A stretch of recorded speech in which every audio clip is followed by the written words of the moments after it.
ఎట్లుందంటే బ్రదర్ ఇది నిన్న ముఖ్యమంత్రి చెప్పిండు ఇన్నోవేటివ్ థింకింగ్ ఉండాలన్నట. ఇన్నోవేటివ్ థింకింగ్ అంటే ఏందో ఎరికేనా? ఇన్నోవేటివ్ థింకింగ్ అంటే మనం ఇయ్యని ఉద్యోగాలు మనం ఇచ్చినట్టు చెప్పుకోవడం ఇన్నోవేటివ్ థింకింగ్. మనం నోటిఫికేషన్ ఇచ్చింది లేదు, ఒక పరీక్ష పెట్టింది లేదు, కానీ 30,000 ఉద్యోగాలు నేను ఇచ్చినా ఉదరగొట్టుడు ఇన్నోవేటివ్ థింకింగ్. ఇంకొక మాట, ఇన్నోవేటివ్ థింకింగ్ అంటే అర్హత లేని బావమరిది గారికి 1137 కోట్ల కాంట్రాక్ట్ ఇచ్చుడు ఇన్నోవేటివ్ థింకింగ్. ఇదివరకేమో ప్రతిపక్షంలో ఉన్నప్పుడు ఉద్యోగాలు ఇవ్వలేదని తిట్టాలి, మళ్ళీ అవే ఉద్యోగాలకు మీరు వచ్చినాక కాయిదాలు ఇవ్వాలి, అది ఇన్నోవేటివ్ థింకింగ్.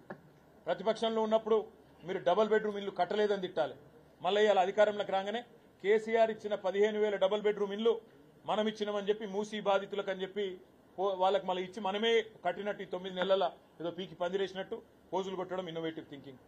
ఇన్నోవేటివ్ థింకింగ్ అంటే ఇన్ని రోజులు అడ్రస్ లేని అన్నదమ్ముళ్ళు ఇలా సడన్ గా 1000 కోట్ల పెట్టుబడులతోని సంచుల మూటలతోని తెలంగాణకు వచ్చుడు ఇన్నోవేటివ్ థింకింగ్. ఇన్నోవేటివ్ థింకింగ్ అంటే ఇంకా చాలా ఉన్నాయి, చెప్పండి చెప్తా. ఉద్యోగాలు ఎన్ని ఇచ్చినామో ఇదివరకు చెప్పినాం, మళ్ళీ చెప్తున్నాం. 1,60,000 ఉద్యోగాలు అన్నాడు ఇచ్చినాం. భారతదేశంలోనే ఏ ప్రభుత్వము ఏ రాష్ట్రం ఇయ్యనని ఉద్యోగాలు ఇచ్చినాం. కానీ మా తమ్ములకు చెప్పుకోవడంలో విఫలమైనాం, మా తమ్ముళ్లను చెల్లెళ్లను కన్విన్స్ చేసుకోవడంలో విఫలమైనాం. మా నాయకులం మేం ఫెయిల్ అయినాం, కేసీఆర్ గారు కాలే. మేం చెప్పలేకపోయినాం ప్రజలకు. మేము ఉద్యోగులకు అత్యధిక జీతాలు భారతదేశంలో ఇచ్చి ఉద్యోగులకు కూడా దూరమైనాం. ఎందుకు? 73% ఫిట్మెంట్ ఇచ్చి 1వ తారీఖు జీతాలు పడలే అని అవతలోడు ప్రతిపక్ష పోడు లొల్లి పెడితే దాన్ని మేము చెప్పుకోలేక వాళ్ళని దూరం చేసుకున్నాం. ఇట్లా ఎన్నో జరిగినాయి. కానీ ఒకటి మాత్రం పక్కా, ప్రజలకు ఇప్పుడిప్పుడు అన్ని తేట పడుతున్నాయి. 2 లక్షల ఉద్యోగాలు మొదటి సంవత్సరంలో ఇస్తా అని నరికిన రాహుల్ గాంధీ ఏడి?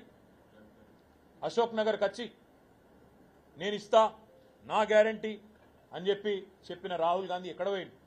10 నెలలు అయిపోయినాయి, 11 నెలలు వస్తూనే ఉన్నది. మరి మొదటి సంవత్సరంలో 2 లక్షల ఉద్యోగాలు అన్నావు, 2 ఉద్యోగాలను ఇచ్చినవా ఇప్పటి వరకు? చెప్పమని చెప్పి నేను ముఖ్యమంత్రిని డిమాండ్ చేస్తా ఉన్నా. 2 లక్షల ఉద్యోగాలను మోసం చేసిన ఇద్దరికి ఉద్యోగాలు వచ్చినాయి. ఒకటి రాహుల్ గాంధీకి లీడర్ ఆఫ్ ఆపోజిషన్ అయిండు, రేవంత్ రెడ్డి ముఖ్యమంత్రి అయిండు. కానీ మిగతా 2 లక్షల ఉద్యోగాల సంగతి మాత్రం మర్చిపోయింది. ఇది పక్క.